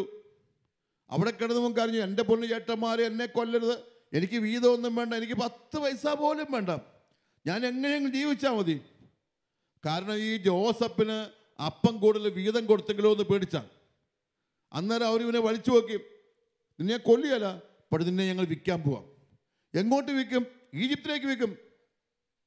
ഈജിപ്തിലെ കച്ചവടക്കാർക്ക് 20 ഷെക്കലുകൾക്ക് വെള്ളി നാണയങ്ങൾക്ക് അവനെ വിറ്റും. അവൻ ഈജിപ്തിൽ ചെന്നു, അവിടെ ജീവിച്ച് അവിടുത്തെ കഥ മുന്നോട്ട് പോകുന്നറിയാം. പിന്നീട് ഈ ജോസഫിനെ വിറ്റത് എന്തിനാണ്? പെട്ടെന്ന് തോന്നും ഈ ജോസഫ് ഇസ്രായേൽ വിട്ട് ജീവിച്ചാൽ പോരെ, ഈ അപ്പൻ്റെ 12 മക്കളെ ജീവിച്ചാൽ പോരെ, വളരെ സന്തോഷകരമായി ജീവിച്ചാൽ പോരെ. പക്ഷേ ദൈവ പദ്ധതി എന്താ? ദൈവം ഒത്തിരി മുന്നോട്ട് കണ്ടു പറഞ്ഞു. പിന്നീട് ഉൽപ്പത്തി പുസ്തകം 44-ാമത്തെ അധ്യായത്തിൽ ദൈവം വ്യാഖ്യാനം കൊടുത്തു എന്തിനാണ് ജോസഫിനെ വിറ്റത്. അതായത് പിന്നീട് അനേക നാളുകൾ കഴിയുമ്പോൾ യാക്കോബിനും മക്കൾക്കും വിശപ്പ് വരുന്ന കാലഘട്ടങ്ങളിൽ, ഇവിടെ ദാരിദ്ര്യം ഉണ്ടാകുന്ന കാലഘട്ടങ്ങളിൽ അവിടെ ഭക്ഷ്യധാന്യങ്ങൾ ശേഖരിച്ച് വെക്കാൻ ഒരുത്തരെ ഞാൻ മുമ്പേ അയച്ചതാണെന്ന് പറയുന്ന വചനമതാ. ഞാൻ ജോസഫിനെ മുമ്പേ അയച്ചതാ. ഈ വീട്ടിൽ നിന്നും ഈ നാട്ടിൽ നിന്നും അവനെ പറിച്ചെടുത്തെറിഞ്ഞു. സങ്കടകരമായ കാര്യം. പക്ഷേ അവനെ ഞാൻ അയച്ചതാണ്. എന്തിനാണ്? കുറേ നാൾ കഴിയുമ്പോൾ എൻ്റെ മക്കൾക്ക് ഭക്ഷണം ഒരുക്കാൻ അവിടെ ഒരുത്തനുണ്ടാകണം. ഭരണാധികാരി ജോസഫിനെ വിട്ടതാണ്. അതായത് ദൈവത്തിൻ്റെ പദ്ധതിയാണ് ഈ പറിച്ചറിയൽ. വീണ്ടും പറയും, ഈജിപ്തിലേക്ക് യേശു ഉണ്ണീശോയും ജോസഫും അറിയുമ്പോൾ പറയും, ഇതാ ഈജിപ്തിലേക്കാണ് നീ പോകേണ്ടത്, ഒരു രാജ്യത്തിലേക്കും. ജോസഫിനെ പണ്ട് അയച്ചതുപോലെയാണ്. അതായത് എത്രയോ നാളുകൾക്ക് ശേഷം സംഭവിക്കേണ്ട കാര്യങ്ങൾക്ക് വേണ്ടിയാണ് ദൈവം ഇന്ന് ഇത് ഒരുക്കി വെച്ച് നിൽക്കുന്നത്. ചില പറിച്ചെറിയലുകൾ, ചില എടുത്ത് ബഹിഷ്കരണങ്ങൾ, ഇതൊക്കെ ദൈവ പദ്ധതിയുടെ ഭാഗം പ്രിയപ്പെട്ടവരെ. അതുകൊണ്ട് നിങ്ങളുടെ ജീവിതത്തിൽ ചില കാര്യങ്ങൾ സംഭവിക്കുമ്പോഴത്തോളം ഇതൊന്നിൻ്റെ അവസാനമല്ല. ദൈവം എന്തോ ക്രമീകരിച്ചിട്ടുണ്ട്. ഇന്ന് നിൻ്റെ വഴി മുടക്കുന്നു എന്ന് മാത്രമേ ഉള്ളൂ. ഇന്ന് നിൻ്റെ വഴി മുടക്കുക ദൈവം. ഈ വഴി മുടക്കുമ്പോൾ നാളെ ദൈവം എന്തോ ക്രമീകരിച്ച് വച്ചിട്ടുണ്ട്. അതുകൊണ്ട് ഇവിടെ ഇരിക്കുന്ന ഈ സ്വരം കേൾക്കുന്ന ലോകത്തെമ്പാടുമുള്ള ആളുകളോട്, ഇന്ന് മോനെ മോളെ നിൻ്റെ ജീവിതത്തിൻ്റെ മുമ്പിൽ തടസ്സപ്പെട്ട് നിൽക്കുകയാണോ? നീ ഇങ്ങനെ പ്രാർത്ഥിക്കണം, ദൈവമേ എന്താണ് ഇതിന് പോലുള്ള ദൈവ പദ്ധതി? നമ്മൾ എളിമയോടെ നിൽക്കുമ്പോൾ ദൈവം വെളിപ്പെടുത്തി തരും. കഴുതയെപ്പോലെ നിൽക്കുമ്പോൾ ദൈവം വെളിപ്പെടുത്തി തരും. ഇതാണ് ദൈവ പദ്ധതി. കാരണം ഈ വഴിക്ക് നീ പോകരുത്, പോയാൽ വലിയ ദുരന്തം ഉണ്ടാകാൻ പോവുകയാണ്. നീ പോകേണ്ട വഴി തീർന്നു, പുതിയ വഴികൾ ഞാൻ തുറക്കാൻ പോവാണ് നിനക്ക് വേണ്ടിയിട്ട്.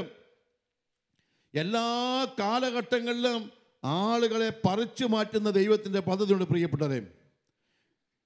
ജോസഫിനെ ആ വീട്ടിൽ നിന്ന് പറിച്ചെടുത്ത് ഈജിപ്തിലേക്ക് അയച്ചു. ഈജിപ്തിൽ നിന്ന് കുറേ ജനത്തെ പറിച്ചെടുത്ത് മരുഭൂമിയോട് നടത്തി. പിന്നെ അവരെ നടത്തി കാനാൻ ദേശത്ത് എത്തിച്ചു. ഒരു പുറപ്പാട് എല്ലാ ദൈവത്തിലുണ്ട്. അതുകൊണ്ട് നിങ്ങളുടെ ജീവിതത്തിൽ ചില സ്ഥലങ്ങൾ നിങ്ങൾ മാറേണ്ടി വരും, ചില ജോലികൾ രാജിവെക്കേണ്ടി വരും, ചില അവസ്ഥകൾ വിട്ടുപോകേണ്ടി വരും. അവിടെ അന്നേരം ചില വിഷമങ്ങളും ചില ദുഃഖങ്ങളൊക്കെ ഉണ്ടായേക്കാം. മറിച്ച് ഇത് ദൈവം വലിയ കാര്യങ്ങൾക്ക് ഒരുക്കാം. രണ്ടാം ലോകമഹായുദ്ധം നടക്കുന്ന കാലഘട്ടത്തിൽ, പ്രത്യേകിച്ച് 1944 തൊട്ട് 48, 50 കാലഘട്ടങ്ങളിൽ കോട്ടയം ജില്ലയുടെ മീനച്ചി താലൂക്കിൽ ദാരിദ്ര്യവും കഷ്ടപ്പാടും ഉണ്ടായ കാലഘട്ടങ്ങളിലാണ് അവിടെ ധാരാളം ആളുകൾ മലബാറിൽ മണ്ണുണ്ടെന്ന് പറഞ്ഞ് മലബാറിലേക്ക് കുടിയേറിയത്. അന്ന് കോട്ടയം, ചങ്ങനാശ്ശേരി, മീനച്ചി താലൂക്കിൻ്റെ പല ഭാഗങ്ങളിൽ നിന്നും മലബാറിലേക്ക് പുതിയ മണ്ണ് തേടിപ്പോന്നാം. അവിടെ ജീവിക്കാൻ പറ്റിയല്ല, അവിടെ വിഷമമാണ്. പക്ഷെ അവരിവിടെ വന്ന് ഈ മലബാറിലേക്ക് വന്ന് ഇവിടെ സ്ഥലം സംഘടിപ്പിച്ച് കൃഷി ചെയ്ത് പണിയെടുത്തു. അവർ വളർന്നൊരു സമൂഹമായി. എത്രമാത്രം വിജയമുണ്ടായി. അവിടെ തന്നെ കിടന്നിരുന്നുവെങ്കിലോ നാട് വിട്ട് പോരാൻ പറ്റിയല്ല. എൻ്റെ അപ്പൻ്റെ കല്ലറ അവിടെയുണ്ട്, എൻ്റെ അമ്മയുടെ കല്ലറ ഇവിടെയുണ്ട്, അല്ലെ എൻ്റെ വീട് ഇവിടെ കിട്ടിയേക്കുന്നവർ അവിടെ കിടന്നിരുന്നെങ്കിലോ അവിടെ തന്നെ പട്ടിണി കൊണ്ട് തീർന്നേനെ. ഇന്നിങ്ങോട്ട് കയറി വന്നപ്പോൾ ഈ മലപ്പുറം ജില്ല, കോഴിക്കോട് ജില്ല, വയനാട് ജില്ല, കണ്ണൂർ ജില്ല, കാസർഗോഡ് ജില്ല, 5 ജില്ലകൾ എത്രമാത്രം വികസിച്ചു, എത്രമാത്രം സമ്പന്നമായി. എങ്ങനെ ഇത്രയും വിജയം ഉണ്ടായത്? അവിടുന്ന് നമ്മൾ പറിച്ചറിയപ്പെട്ടവരാ. അവിടുന്ന് പോന്നേ പറ്റൂ. ആ വഴി അടഞ്ഞു. അവിടെ നിൽക്കരുത്, എങ്കിലേ വിജയങ്ങൾ ഉണ്ടാകുകയുള്ളൂ. പ്രിയപ്പെട്ടവരെ, നിങ്ങളുടെയൊക്കെ ജീവിതത്തിൽ ചില വഴികൾ മുമ്പിൽ അടയണം. അടയുമ്പോഴാണ് പുതിയ വഴികൾ തുറന്നു കിട്ടുന്നത് ഇവിടുന്ന്. അതുകൊണ്ട് ഈ ദിവസങ്ങളിൽ ചില കാര്യങ്ങൾ നിഷേധിക്കപ്പെട്ടു എന്നതിൻ്റെ പേരിൽ നിരാശപ്പെട്ടേക്കരുത്. ജോലി പോയോ? വേറെ ജോലി എവിടെയെങ്കിലും ഉണ്ടാവും, കണ്ടുപിടിക്കണം. പ്രത്യേകിച്ച് ഈ ദിവസങ്ങളിൽ ചിലക്ക് ഏതെങ്കിലും വിധത്തിൽ തടസ്സങ്ങൾ സംഭവിച്ചോ, ചിലപ്പോൾ കല്യാണം മുടങ്ങിപ്പോയോ, ഒരു വിഷമം വിചാരിക്കരുത്. ഇത് നിനക്കുള്ള കല്യാണമല്ല, അത്രേ കാര്യമുള്ളൂ. അതിനകത്ത് നീ ദൈവത്തിൻ്റെ മകനും മകളുമായി ജീവിക്കുന്നെങ്കിൽ നിനക്കുള്ള കല്യാണമല്ല എന്ന് തിരിച്ച ദൈവം അത് മുടക്കിയും.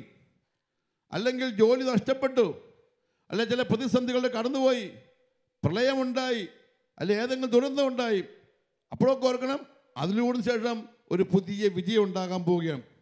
അതുകൊണ്ട് നമ്മുടെ മുമ്പിൽ ചില വഴികൾ മുടക്കപ്പെടുന്ന നിമിഷങ്ങളുണ്ടെന്ന് ഓർക്കണം. അത് ദൈവത്തിൻ്റെ പദ്ധതിയാണ്. എല്ലാം ശുഭകരമായി മുന്നോട്ട് പോകട്ടെ എന്നല്ല, മറിച്ച് സംഭവിക്കുന്ന കാര്യങ്ങളിലൊക്കെ ദൈവത്തിൻ്റെ പദ്ധതി കാണാനുള്ള കണ്ണ് കിട്ടാൻ വേണ്ടി പ്രാർത്ഥിക്കണം പ്രിയപ്പെട്ടവരെ.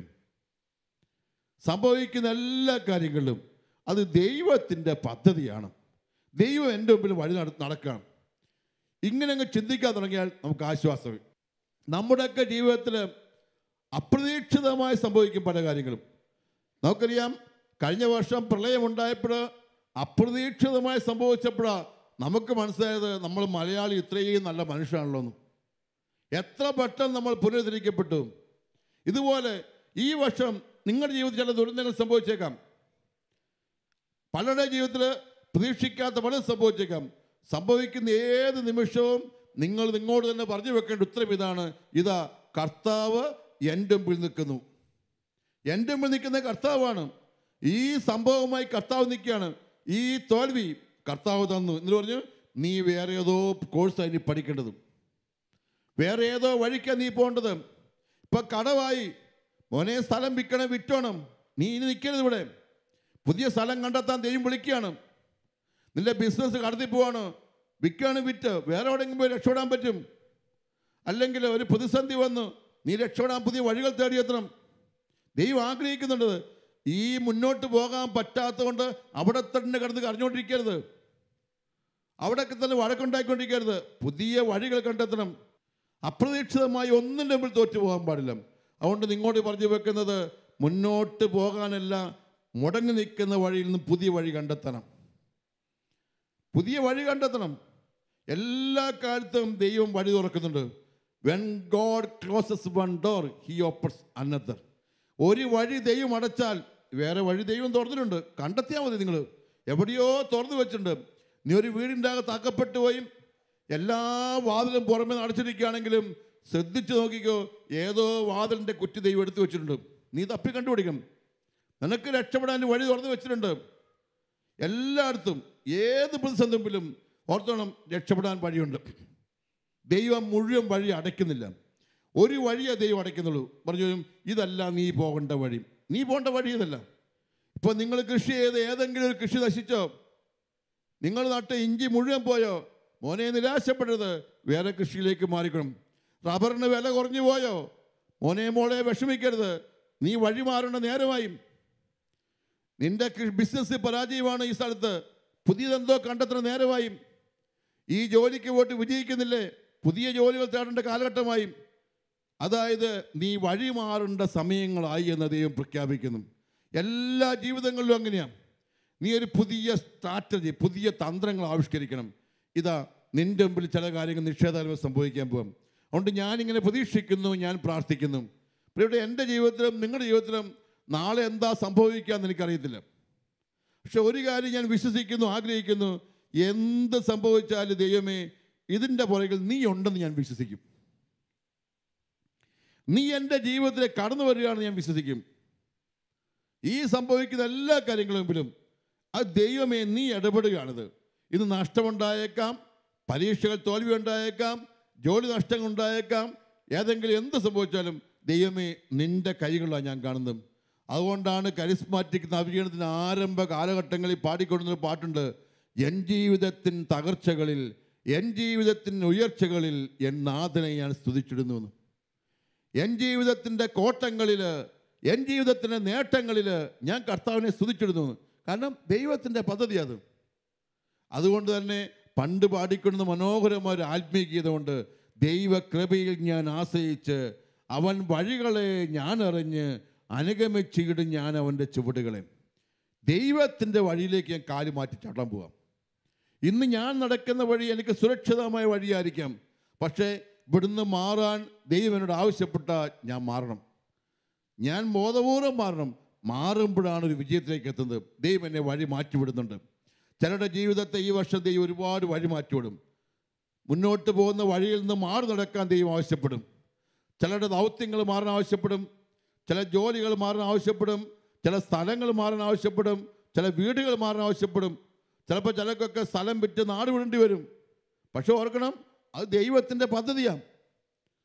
അതിലൊന്നും അസ്വാഭാവികമായിട്ടില്ല. ഊർ എന്ന ദേശത്ത് നിന്ന് അബ്രഹാമിനെ വിളിച്ചപ്പം തൊട്ടാണ് രക്ഷാകാര്യത്തിൽ ആരംഭിക്കുന്നത്. ഊർ എന്ന ദേശത്ത് അബ്രഹാം പറഞ്ഞു, നീ അവിടെ വിട്ട് പോരാൻ പറഞ്ഞു. ചില പുറപ്പാടുകളാണ് ദൈവ പദ്ധതി. ചിലപ്പോൾ ഇതിലേക്ക് ചില ആളുകളോട് സ്ഥലം വിറ്റ് അന്യ നേരത്ത് പോകാൻ ദൈവം ആഗ്രഹിക്കുന്നുണ്ടാകാം. ചില രാജ്യങ്ങൾ മാറാനായിരിക്കാം. ഒരു സ്ഥലത്ത് ജോലി ചെയ്യുന്നതോട് വേറെ രാജ്യത്തേക്ക് പോകാനായിരിക്കാം. അല്ല, ചില ജോലിയിൽ നിന്ന് മാറാനായിരിക്കാം, ചില വിദ്യാഭ്യാസ മേഖലയിൽ നിന്ന് മാറാനായിരിക്കാം, ചില കോഴ്സുകൾ മാറാനായിരിക്കാം. ഇതോ ദൈവത്തിൻ്റെ പദ്ധതിയാണ്. തിരഞ്ഞെടുക്കാനുള്ള മാനദണ്ഡം മാനുഷിക ബുദ്ധിയല്ല, എളിമയോടെ നിൽക്കുന്ന ദൈവിക ജ്ഞാനമാണ്. ദൈവമേ, ഇതിൻ്റെ പദ്ധതിയാണോ എന്നറിയാൻ എളിമയോടെ നിൽക്കണം. പ്രിയപ്പെട്ടവരും, മുട്ടുകുത്തിയ കഴുതയ്ക്കാൻ മനസ്സ് മുട്ടുകുത്തണം. അതൊരു ധ്യാന കേന്ദ്രത്തിൽ പോയി മുട്ടുകുത്തുമായിരിക്കാം, ഒരു നല്ല ശുശ്രൂഷകൻ്റെ മുന്നിൽ മുട്ടുകുത്തുമായിരിക്കാം, ആത്മീയ ഞാൻ നമ്മുടെ അച്ഛൻ്റെ മുന്നിൽ മുട്ടുകുത്തുമായിരിക്കും. അച്ഛാ, ഞാൻ എന്താ അച്ഛാ ചെയ്യേണ്ടത് ഇനി ഒരു കാലഘട്ടങ്ങളിൽ? പ്രിയപ്പെട്ട ചില അസ്വസ്ഥ നിമിഷങ്ങളിൽ നമ്മൾ പറയും, എനിക്കറിയത്തില്ല അച്ഛാ. ഒരു കൗൺസിലിങ്ങിന് പോയി, ബ്രദറെ എനിക്കറിയത്തില്ല എന്താ ഞാൻ ചെയ്യേണ്ടത്, ദൈവത്തിൻ്റെ സ്വരം എന്താ അച്ഛാ, ഞാൻ എന്താ അച്ഛാ ചെയ്യേണ്ടത്? ഒരു 4 ദിവസം ധ്യാന കേന്ദ്രത്തിൽ പോയി ധ്യാനിച്ച് എന്താണ് ഇനി ഞാൻ ചെയ്യേണ്ടത്? ഇന്നെൻ്റെ വഴി മുടങ്ങി, ഈ വഴി മുടങ്ങി, എന്ത് ചെയ്യണം? അപ്പോൾ ദൈവം നിങ്ങളോട് സംസാരിക്കും. ആരിലൂടെയെങ്കിലും സംസാരിക്കും. അവിടെ മാലാഖ നിന്ന് സംസാരിച്ച പോലെ സംസാരിക്കും. കണ്ണ് തുറന്നു കിട്ടും, കാത് തുറന്നു കിട്ടും. പറയും, ഇതാണ് നീ പോകേണ്ട വഴി, നിൻ്റെ ഇപ്പോഴത്തെ വഴി ശരിയല്ല, ഈ വഴിക്ക് പോയാൽ നീ പരാജയപ്പെട്ടു പോകാൻ സാധ്യതയുണ്ട്, ഈ സ്ഥലമല്ല നീ നിൽക്കേണ്ടത്, നീ മാറേണ്ട സമയമായി, ഈ ജോലിയല്ല നീ നിൽക്കേണ്ടത്, ഈ പ്രദേശത്തല്ല നിൽക്കേണ്ടത്, നീ മാറേണ്ട സമയമായി. അതായത് ഊരിപ്പിടിച്ച വാളുമായി നിൽക്കുന്ന കർത്താവിൻ്റെ ദൂതൻ നിന്നോട് സംസാരിക്കുന്നുണ്ടാകാം. അതുകൊണ്ട് പ്രിയപ്പെട്ടവരെ, വഴി മുടക്കുന്നതൊക്കെ ഓർക്കണം, അത് അബദ്ധങ്ങളല്ല. ചില വഴികൾ മുടങ്ങിയത് അബദ്ധങ്ങളല്ല, ചില വഴികൾ ജോലികൾ നഷ്ടപ്പെട്ടത് അബദ്ധങ്ങളല്ല, മറിച്ച് കർത്താവിൻ്റെ ഇടപെടലാണ്. വീണ്ടും ആ വചനം ഒന്നും കൂടെ ഓർപ്പിച്ചു വെക്കാം.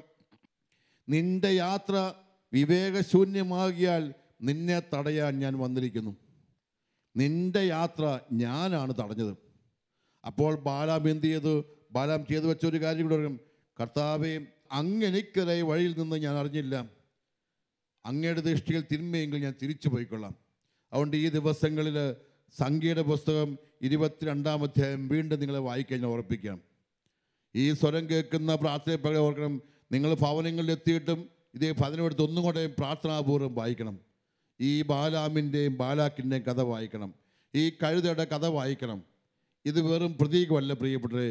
ഇന്നും ഈ ബാലാമും ബാലാക്കും കഴുതയും ഞാനും നിങ്ങളൊക്കെയാണ്. ഇതൊക്കെ സംഭവിക്കുന്ന തന്നെയാണ്. ദൈവമേ, എന്താണ് എനിക്കുള്ള സന്ദേശമെന്ന് ചോദിക്കണം, അതിനുവേണ്ടി ആഗ്രഹിക്കണം. Hallelujah, hallelujah. നമുക്കൊന്ന് എഴുന്നേറ്റ് നിൽക്കാം. ഒരു നിമിഷം കണ്ണുകളെ കടച്ച് കൈകളൊന്ന് തുറന്നു പിടിച്ച് നിൽക്കാം. നമുക്ക് കണ്ണടച്ച് കൈകൾ തുറന്നു പിടിച്ച് നമ്മുടെ ജീവിതത്തിൽ സംഭവിക്കുന്ന ചില കാര്യങ്ങൾ നമുക്ക് മനസ്സിലാകുന്നേയില്ല. എന്തുകൊണ്ടാണ് ജോലി നഷ്ടപ്പെട്ടത്? എന്തുകൊണ്ടാണ് പണം നഷ്ടപ്പെട്ടത്? എന്തുകൊണ്ടാണ് സ്ഥലം മാറേണ്ടി വന്നത്?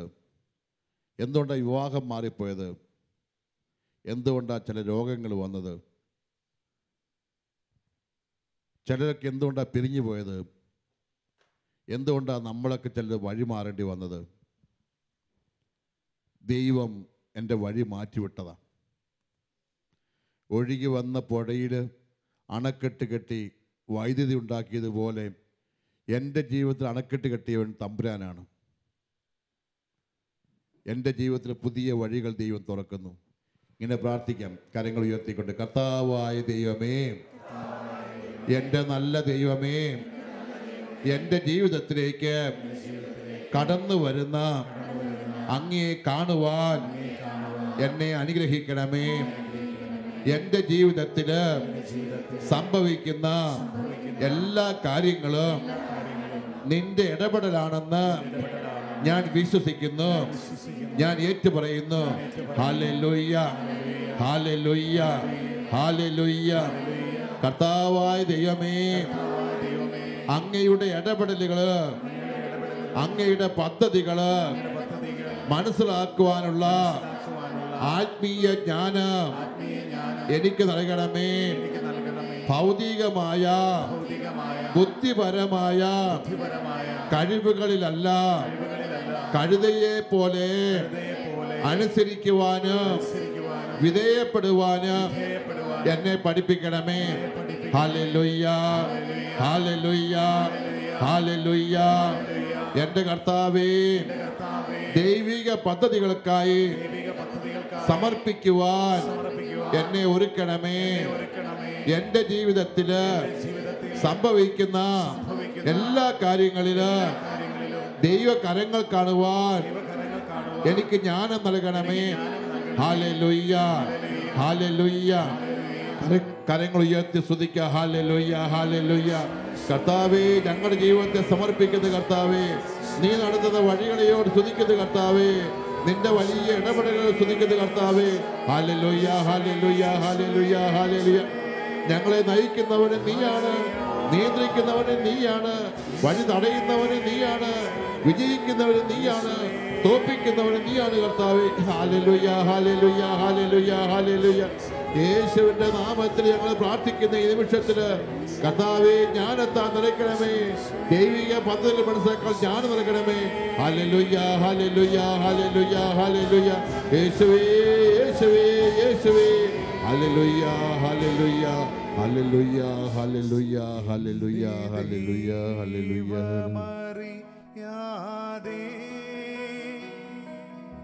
എനിക്കൊന്നും വരികയില്ല, എൻ്റെ ദൈവമരുളാതെ